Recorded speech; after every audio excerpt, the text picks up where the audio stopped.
You hear these words all the time, right? Recession, depression, they get thrown around a lot, especially when the economy starts to feel a little shaky. But what is the actual difference? I mean, one is obviously worse than the other, but how much worse? And what's the tipping point that turns a regular downturn into an absolute catastrophe? Okay, so let's get the definition straight because it's not just a feeling.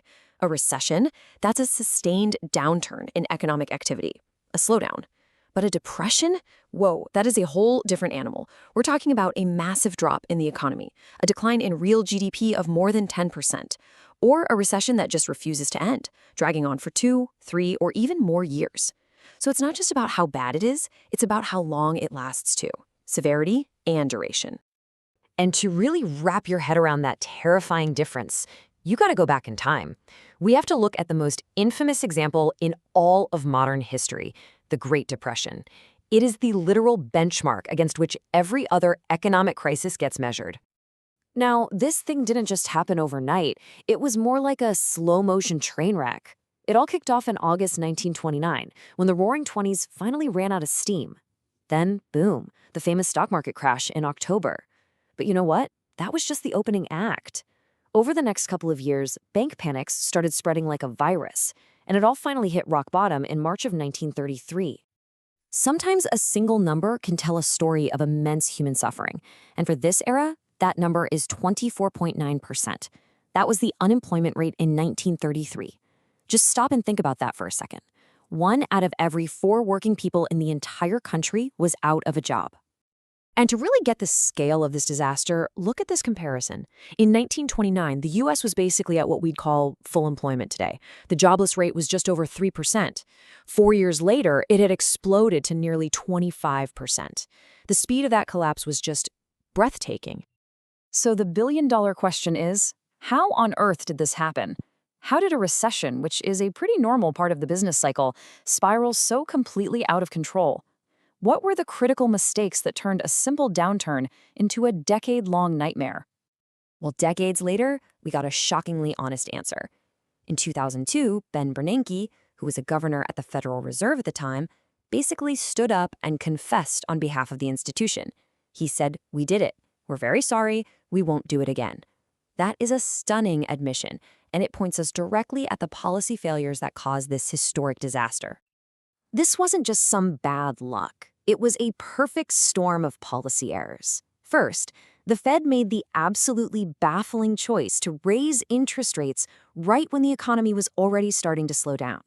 Then, as over 9,000 banks started to fail, taking people's life savings with them, the Fed just stood by and did nothing. And to top it all off, the rigid gold standard acted like an economic straitjacket, forcing the whole world into a deflationary spiral with no easy way out. But here's the thing. That horrific experience, it wasn't for nothing. It taught economists and policymakers some incredibly valuable lessons, which have been put together into what you could call a modern playbook for making sure a disaster like that never, ever happens again. And this playbook is basically the opposite of what they did back in the 30s. The core idea is simple. Fight a downturn and fight it hard. First, governments use fiscal stimulus. That means spending money to create demand when nobody else will. At the same time, central banks do what's called credit easing, slashing interest rates to keep money flowing. If the banks get shaky, you step in with public money to shore them up and prevent a credit freeze. And finally, you make sure governments themselves have enough cash to stop a panic in its tracks. It's all about being proactive and using overwhelming force. Which, of course, brings us to today. With all that history as a backdrop, how do economists keep an eye on the health of our economy right now? What are the warning lights they're looking for on the dashboard? Well, think of it like a dashboard with a bunch of different gauges. And right now, the signals are, well, they're kind of weird and mixed. You've got things like private debt and corporate profits that look pretty low risk. But then you have this one big gauge, the Treasury yield curve, that is flashing bright red.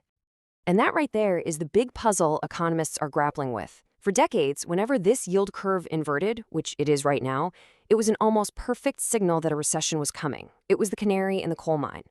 But this time around, a lot of experts are actually saying, you know what? Maybe we should ignore the canary. So why? The reason for all the head scratching is that our economy has cooled off in a very unusual way. See, normally inflation falls because the economy is weak and people and businesses stop spending. That's called demand destruction. But this time, inflation came down mostly because our supply chains finally got fixed and we got better at producing things. It's a soft landing scenario that's so rare, it might be breaking one of our most trusted warning signs. The numbers really show you the split. Economic models that include the yield curve are showing a recession probability up near 30%.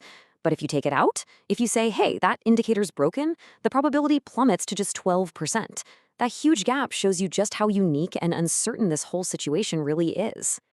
And all this uncertainty points to the biggest wildcard in any economic forecast, the exogenous shock. It's just a fancy term for something that comes completely out of the blue and changes everything. Think a global pandemic or a major war. By their very nature, they are impossible to predict. So we kind of end up back where we started.